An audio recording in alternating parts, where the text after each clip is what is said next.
السلام علیکم ورحمۃ اللہ وبرکاتہ۔ ایک سوال، کیا خاوند اور بیوی کے لیے اس کی اجازت ہے کہ وہ ایک دوسرے کی زبان چوسیں اور ہونٹوں کا بوسہ لیں؟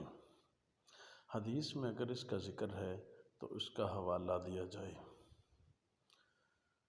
کیا خاوند اور بیوی کے لیے جائز ہے کہ وہ ایک دوسرے کی زبان کو چوسیں اور ہونٹوں کا بوسہ لیں؟ حدیث میں اس کا ذکر ہے تو اس کا حوالہ دیں۔ جواب نمبر: بسم اللہ الرحمن الرحیم۔